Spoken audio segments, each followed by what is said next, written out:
नमस्कार। आज हमारे चैनल में एक ऐसी शख्सियत मौजूद हैं जो किसी परिचय के मोहताज नहीं हैं। सामाजिक कार्यों में, राजनीतिक कार्यों में और चिकित्सा पेशे में इनका कोई जोड़ नहीं है। ये हैं डॉक्टर विवेकानंद मिश्र जी। स्वागत है आपका डॉक्टर विवेकानंद मिश्र जी। बहुत बहुत आभार, धन्यवाद। ये आप सामाजिक कार्यों में भी निरंतर लगे हुए रहे हैं, राजनीति में लगातार सक्रिय रहे हैं। बिहार के मुख्यमंत्री जी, पूर्व मुख्यमंत्री डॉक्टर जगन्नाथ मिश्र जी भी काफ़ी करीब रहे हैं इनके। चिकित्सा में भी, आयुर्वेद चिकित्सा में इनका कोई जोड़ नहीं है और समाज के लिए लगातार एक पैर पे खड़े रहते हैं श्री डॉक्टर विवेकानंद मिश्र जी। ये हमारा सौभाग्य है कि हमारे चैनल पे आज इन्होंने अपना वक्त दिया। वैसे तो ये इतने व्यस्त रहते हैं चिकित्सा के क्रम में कि मिलना तक मुश्किल हो जाता है। आज हमारा सौभाग्य है कि इन्होंने आशीर्वाद स्वरूप अपना समय दिया। स्वागत है आपका, बहुत बहुत स्वागत है। बहुत आभार प्रकट करने, धन्यवाद। ये सबसे बड़ी चीज़ है कि राजनीति में जिस समाज से ताल्लुक़ रखते हैं वहाँ कभी प्रधानमंत्री तक आते थे और आज वर्तमान समय में लोग राजनीति से बहुत दूर हो गए हैं। ऐसा क्या है और क्यों लोग राजनीति में नहीं आना चाहते हैं? हमारे समझ से जो आज तक हमने रिसर्च किया है, जो देखा है, सुना है, तो जैसा कि आपको भी ज्ञात है कि यहाँ आज़ादी के बाद वर्चस्ववादी जातियों के हाथ में, उनके नेताओं के हाथ में ये शासन और सत्ता उनकी मुट्ठी में चली गई। नतीजा ये हुआ कि लोग घबराने लगे कि प्रतिभावान जाति है, खास करके ब्राह्मण में भी, तो साकरदीपियों के लिए, चूँकि यहाँ मगध में साकरदीपी कुल ब्राह्मण आबादी के 90% निवास करते हैं और वो लोग जानते थे कि प्रतिभावान व्यक्ति हैं, सामाजिक न्याय के प्रबल पक्षधर हैं, इसलिए हम लोगों को दिक्कत होगा। इसका उदाहरण मैं कई दे सकता हूँ। जैसे हमारे यहाँ बिगेश्वर मिश्र हुए, तो बिगेश्वर मिश्र जी ने बहुत प्रतिभावान व्यक्ति थे, बड़े ऑडिटर थे, बहुत अच्छे जनता में उनका पकड़ था और जन जन के प्रिय हो गए थे। तो एक बार गांधी जी ने आह्वान किया कि हमारे यहाँ आर्थिक कमी है संस्था में, तो कोई व्यक्ति जो है हम माने संस्था में अर्थ का पूर्ति करें, दान दें। बिगेश्वर मिश्र जी ने अपनी सारी संपत्ति राष्ट्र को समर्पित कर दिया, गांधी जी को दे दिया और दे देने के बाद फिर किराए के मकान पर वो चले गए। तो अब लोगों को ऐसा घबराहट यहाँ हुआ कि लगा कि सीधा इनका तो संपर्क हो गया वहाँ। तो जो वर्चस्ववादी जाति के नेता थे वो इस बात को बर्दाश्त नहीं कर पाए। उन्होंने क्या किया कि इनको अपमानित करने के ख्याल से इनको माने पार्टी से कहा कि आप पार्टी विरुद्ध काम करते हैं, तो इनको स्वाभिमान पर धक्का पहुंचा और ये कांग्रेस से त्याग पत्र दे दिए, कहें कि मैं कांग्रेस में रहने लायक नहीं हूं। तो उस समय प्रजा सोशलिस्ट पार्टी नहीं, सोशलिस्ट पार्टी जो लोहिया का था, तो सोशलिस्ट पार्टी के काफी लोग जब कुर्था में रह रहे थे किराए के मकान पर, तो कुर्था में बहुत लोग इनको, उस समय लोग बताते हैं कि 10,000 लोग आकर के इनको घेर लिए और कहें कि बाबा आपको लड़ना है। ये कहें कि नहीं जी राजनीति हम नहीं करेंगे, तो कहे कि तो भी आपको लड़ाई लड़नी है, आपको लड़ना है बाबा, आपको नामांकन करना है। लोगों ने बाध्य किया, इन्होंने नामांकन किया। 1952 में भारी मतों से विजयी प्राप्त किया, जहानाबाद के प्रथम MP हुए। दूसरा उदाहरण आपको देते हैं, स्वतंत्रता संग्राम के अग्रणी सेनानियों में पंडित जगनंदन शर्मा, जो वहाँ राजेंद्र बाबू और पंडित जवाहरलाल नेहरू भी वहाँ आके गौरवान्वित होते थे। इनसे लोग आशीर्वाद लेते थे। सिर पर डांगे वगैरह बड़े बड़े नेता जो स्वतंत्रता संग्राम में थे, वो सारे इनके आश्रम में आते थे और जगनंदन शर्मा किसान के मसीहा माने जाते थे। जमींदारों के अत्याचार से, जुल्म से तबाह सारे लोग। जब जगनंदन शर्मा को अरेस्ट किया गया तो एक नारा लोगों ने लगाया कि जेल का फाटक टूटेगा, जगनंदन शर्मा छूटेगा। यहाँ लोग बताते हैं कि 2.5 लाख आदमी घेराव किए कलेक्टर का और कहीं कि जगनंदन शर्मा को छोड़ना होगा। तो उतने प्रतिभावान व्यक्ति को 2-2 बार चुनाव लोगों ने लड़ाया, वो नहीं चाहते थे लेकिन लोग लड़ाए और दोनों बार षड्यंत्र के, नियोजित षड्यंत्र के कारण इनको हराया गया। तो हम इसलिए राजनीति में पीछे हैं कि हम लोगों को कोई राजनीति में उस तरह का सहारा नहीं मिला जो दूसरी और जातियों को मिला करता है।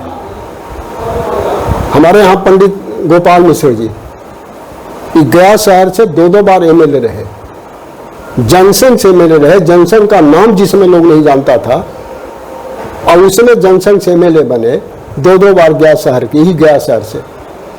और 2 बार बनने के बाद उनको पुरस्कृत किया गया कि यहाँ एक पूंजीपति को, सुशीला सहाय को खड़ा करने के लिए कैलाशपति मिश्र जी, मैं नाम लेकर कह रहा हूँ, कैलाशपति मिश्र जी ने गोपाल मिश्र सिटिंग एमएलए का टिकट काट दिया।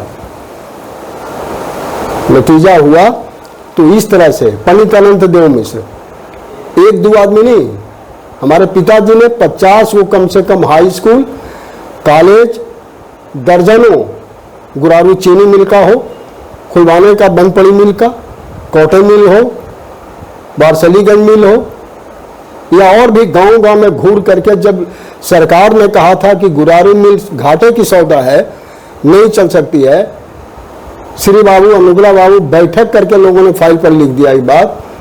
तो पिताजी ने कहा कि ठीक है, घाटा तो तब लगता है जब सरकार के नियंत्रण में है।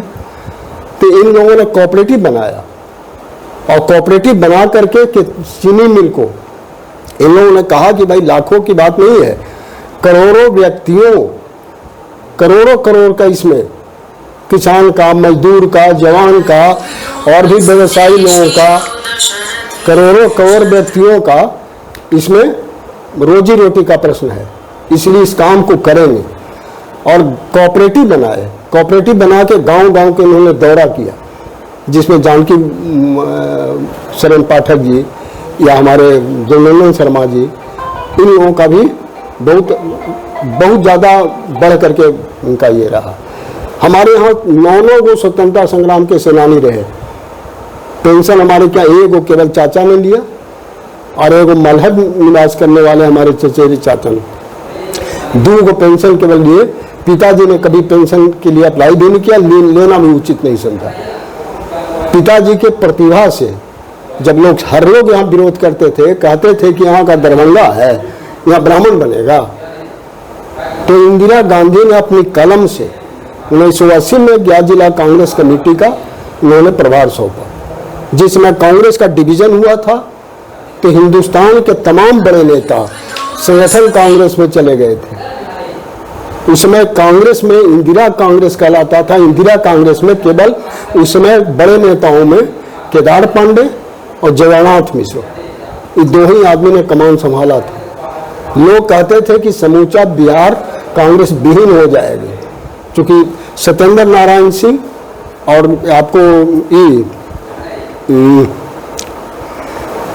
जो नेता थे एक जाति के, हम भूल रहे हैं नाम, महेश बाबू, सत्येंद्र नारायण सिंह, महेश बाबू। सत्येंद्र नारायण सिंह राजपूत के बड़े नेता थे और महेश बाबू बावन के बड़े नेता हो गए थे।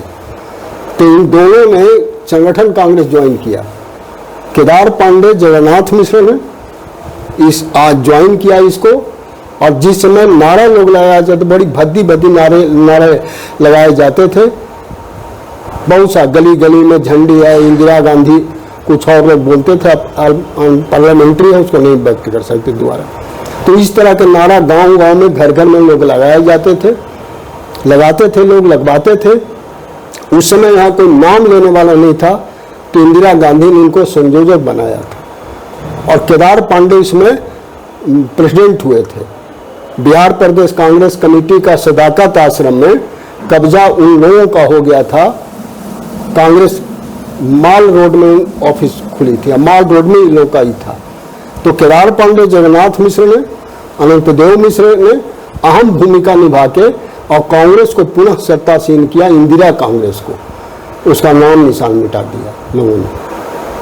तो हमारी उपेक्षा इसलिए हुई है कि हम प्रतिभावान हैं, हमारा व्यक्तित्व है, माने संपूर्ण समाज में हमारे यहाँ एक से एक साहित्यकार हैं, एक से एक कवि हमारे यहाँ हुए, एक से एक कर्मकांड में, एक से एक हमारे के यहाँ विद्वत समाज में उसकी कमी नहीं है।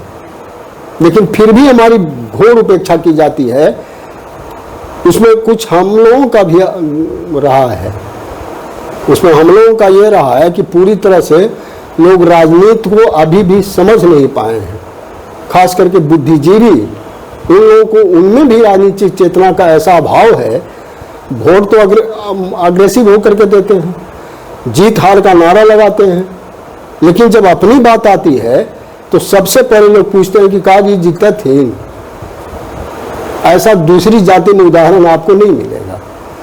तो ये भी एक कमजोरी है, लेकिन वो कमजोरी नहीं है। कमजोरी है कि हम लोगों को सत्ता का संरक्षण नेताओं का नहीं मिल पाया।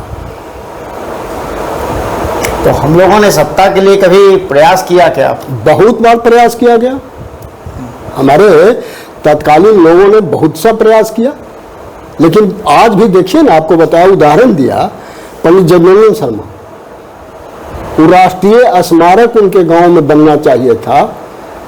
वो कोई साधारण व्यक्ति नहीं थे, व्यक्तित्व वाले नहीं थे, लेकिन उनका समूचे खेती बाड़ी सब खत्म हो गया।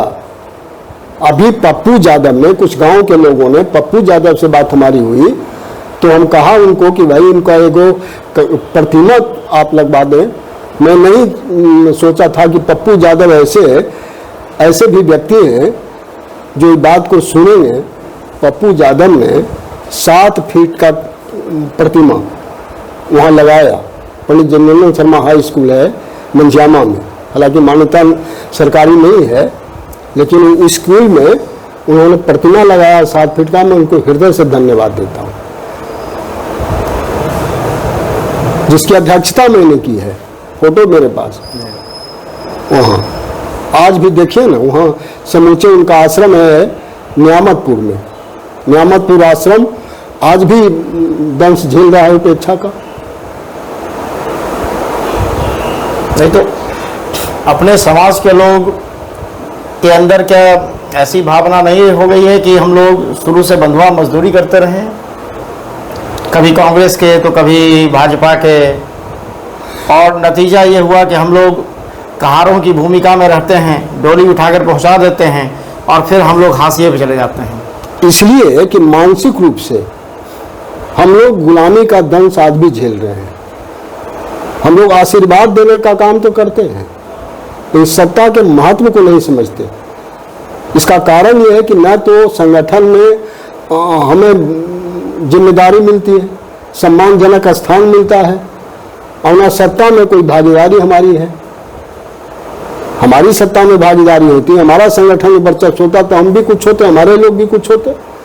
जब अनंत देव मिश्र जी यहाँ बने थे कांग्रेस के प्रेसिडेंट, तो यहाँ 14 गो ब्लॉक में केवल अपने लोग थे, 14 प्रखंड में।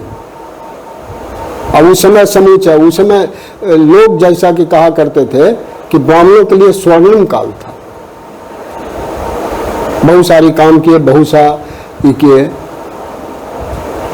और आज सबसे ज्यादा उपेक्षित, सबसे ज्यादा शुरू से आजादी के बाद लगातार यदि उपेक्षा किसी की हुई है इतने बड़े पैमाने पर, तो केवल एक ही जाति का, एक ही समुदाय का। ये क्या ब्राह्मणों का विरोध एक विदेशी साजिश नहीं है? अगर हम ब्राह्मणों का विरोध करेंगे तो हम सनातन धर्म के सारे कर्मकांडों को छोड़ देंगे। नतीजा ये होगा कि या तो कन्वर्जन होगा या सनातन का पतन होगा। तो सनातन के पतन में जो भूमिका निभा रहे हैं उनको हम लोग उजागर कर नहीं रहे हैं जी। और उनके साथ हम लोग दे रहे हैं जी। कि घोर पाप है। सनातन, जब तक सनातन इस धरती पर, सनातन तो खत्म होगा नहीं, सनातन तो सत्य है, पहले भी इसका अस्तित्व था, आज भी है और रहेगा भी। लेकिन इसको जो कमजोर करने पर लोग पड़े हुए हैं, आपने बहुत अच्छी बात कही कि राष्ट्रीय नहीं अंतरराष्ट्रीय षड्यंत्र के शिकार हम लोग हो रहे हैं जी। और इसका निराकरण का समुचित प्रयास हमारी सरकार के द्वारा नहीं की जा रही है।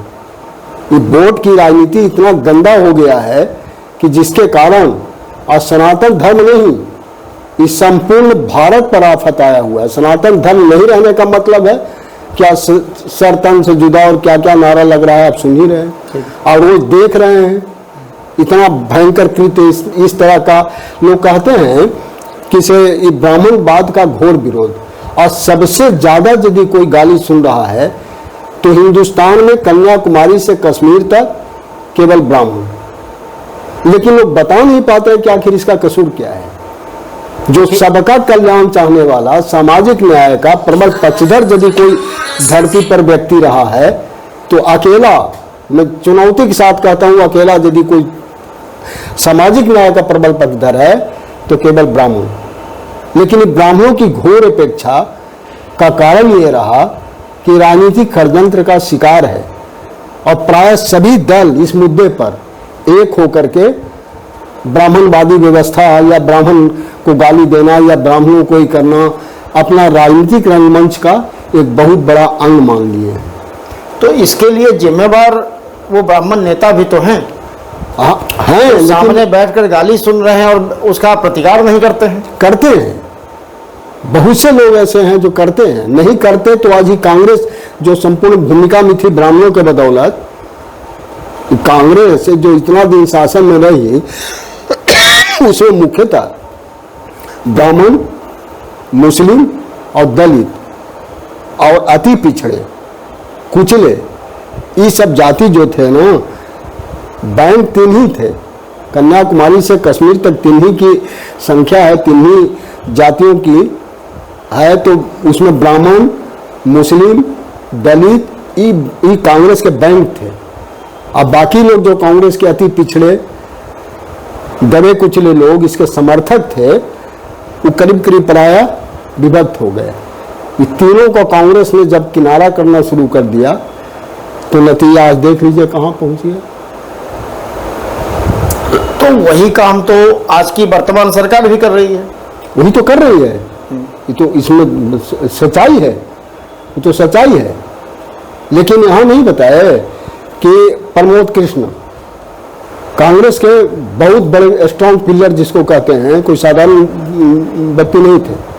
कांग्रेस के प्रवक्ता और कांग्रेस के दिशा निर्देश देने वाले, तो उनको भी किस तरह से बेइज्जत करके यहाँ एक एक ब्राह्मण नेताओं को अपमानित करके, पंडित कमलापति त्रिपाठी हो, चाहे नारायण दत्त तिवारी हो, जगन्नाथ मिश्र जी हो, एक एक आदमी को अपमानित करके, नाहक परेशान करके और जड़ मूल से कांग्रेस को हटाने का काम किया।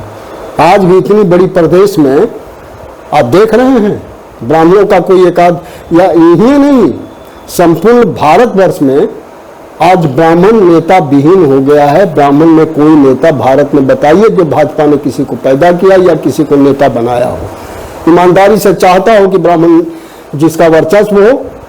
आज भाजपा से चौबे जी को निकाला गया, अश्विनी चौबे जी, जो खून पसीने से जंक्शन से लेकर के भाजपा को आरएसएस को सिंचा है, आज हाशिए पर है। क्या कसूर था? सबसे बड़ा कसूर था वो ब्राह्मण थे, ब्राह्मण होना में कसूर था। तो उसका अच्छा मीडिया हम लोगों के साथ कैसे देगा? मीडिया तो आज मीडिया के बारे में अच्छी तरह से आपको भी ज्ञात है। मीडिया भी, जो मीडिया का भूमिका जो चाहिए, जो दायित्व था, जो पहले लोगों ने स्वतंत्रता हासिल करने में मीडिया का जितना बड़ा योगदान रहा है, शायद इतना बड़ा किसी का नहीं रहा है। तो लेकिन आज के दिन में ऐसा नहीं लगता है कि जो लोकतंत्र के 4 पिलर माने जाते हैं वो चारों के चारों आज भ्रष्ट हैं? नहीं, भ्रष्ट तो नहीं कर सकते, लेकिन चारों के चारों ईमानदार भी नहीं है। तो मतलब वही हुआ ना, मतलब तो आप निकाल सकते हैं, लेकिन हम तो कह सकते हैं यही। क्योंकि अगर मीडिया अपने दायित्वों का निर्वहन करता, नेता अपने दायित्व का निर्वहन करते हैं, ब्यूरोक्रेट्स अपने निर्वहन करते हैं, और जनता भी अगर जागृत होती तो भारत का यह स्वरूप नहीं होता। बिल्कुल सही बोले। लेकिन भारत का स्वरूप कमजोर तब हुआ है कि इसकी धरातल, इसका बुनियाद है हम लोगों का सनातन पर है जी। इस सनातन को कमजोर करने का आज ये देख रहे हैं। या फ्री का मिल रहा है तो फ्री का वो मिल रहा है, तो फ्री का वो मिल रहा है। भिखारी की जीवन हम लोग जी रहे हैं कटोरा लेकर। जहां आप कह रहे हैं कि हम 5 ट्रिलियन इकोनॉमी बनने जा रहे हैं, दूसरी तरफ आप 80 करोड़ लोगों को मुफ्त में राशन बांट रहे हैं, तो ये मैसेज क्या जाता है? नहीं तो 80 करोड़ लोगों का जा रहा है, लेकिन इसका माने है कि इसके और भी ज्यादा लोग थे ना, उससे तो बहुत आदमी को 2500 करोड़ लोगों को तो वापस किया, गरीबी रेखा से नीचे लाया। नहीं तो आप आज इंदिरा नहीं, कुछ विकास जो देखा जा रहा है उसको तो भुलाया नहीं जा सकता। नहीं, जब आप फ्री में आप जो बांटेंगे, फ्री में बांटेंगे, तो देश का नुकसान हो रहा है ना। तो लोग काम क्यों करेंगे? नहीं करेंगे, देश का नुकसान हो रहा है। कांग्रेस के समय में एमपी की सैलरी 30,000 थी और आज 3.5 लाख है। उससे भी पेट नहीं भर रहा है ना, सवाल ही नहीं है। जनता का सारा आज 9 सामंतवादियों में, सामंतवाद कहकर के लोगों ने सामंतवाद को तो ध्वस्त किया, लेकिन 9 सामंतवादियों ने, उन लोगों का जो वर्चस्व यहाँ छाया, आज देखिए तो बड़े बड़े राजा महाराजाओं की इन लोगों ने मात कर दिया है। एक मामूली विधायक से लेकर के मुखिया तक, एमपी तो बड़ी दूर का बात है, उससे भी बड़ी ऊपर है मंत्रियों का।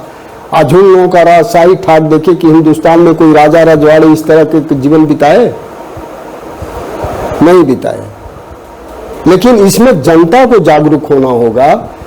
जब तक जनता नहीं जगेगी, अपने अधिकार के बारे में जान नहीं पाएगी कि हमारा ये अधिकार है, ये संवैधानिक हमारा राइट है, तब तक नहीं हो सकता है। जनता तो यहाँ वोट के समय अपनी जाति 500 रुपये और शराब पे बिक जाती है, तो कैसे लोकतंत्र स्थापित हो सकता है? रोज ऐसे हो सकता है ना कि उसको जो ठगा जा रहा है, जिस दिन वो समझ जाएगा कि हमारे बाल बच्चे को गरीब रख करके हमारे बच्चे रोड पर मारे चल रहे हैं, और हमारे ही वोट से, हमारे ही आदेश से, निर्देश से, जो दुनिया का, हिंदुस्तान का सबसे बड़ी सर्वोच्च संस्था है, जो स्टेट का सबसे बड़ा सर्वोच्च संस्था है, जो पंचायत का है, उसमें भागीदारी किनकी है? उनके बाल बच्चों की स्थिति क्या है, हमारे बाल बच्चों की? जब ये नहीं समझ पाएंगे और ये लोग समझा नहीं पाएंगे, जो धरती के लोग हैं, जो राष्ट्रभक्त हैं, जो समाज का कल्याण चाहते हैं व्यापक रूप से, वो जब तक इस बात को नहीं समझा पाएंगे, वो समझ नहीं पाएगा, तब तक इससे भी बदतर स्थिति लगातार भयावह होते जा रही है, जिसका देख रहे हैं। तो इसमें आप लोगों की बहुत बड़ी भूमिका होती है। क्या आप लोगों को नहीं चाहिए कि समाज को जागृत करने के लिए कुछ वैसा कार्य करें जिससे कि एक अच्छी व्यवस्था कायम हो सके? अनवरत कार्य किया जा रहा है अपने अपने स्तर से, लेकिन यहाँ बताए ना कि संसाधन का घोर अभाव।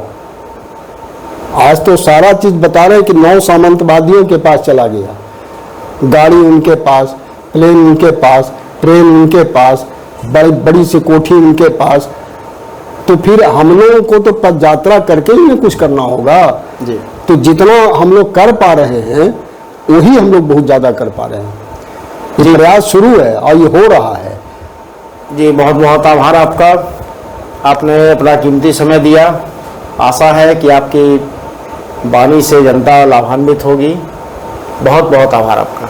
बहुत बहुत आभार मैं प्रकट कर रहा हूँ, ताकि आपने कम से कम स्पष्ट, ये हिम्मत भी लोग नहीं कर पाते हैं जो आपने किया है ईमानदारी से, उसके लिए मैं आभार व्यक्त कर रहा हूँ। हमारे गुरुजी बैठे हुए हैं, कमलेश पुण्यार्क जी, आइन के दिशा निर्देशन में हम लोग ये संकल्प भी लेते हैं कि हम लोग और भी अहम भूमिका निभाएंगे और भी हम लोग मजबूत बनाने का, गतिशील बनाने का प्रयास करेंगे संगठन को भी, सत्ता को।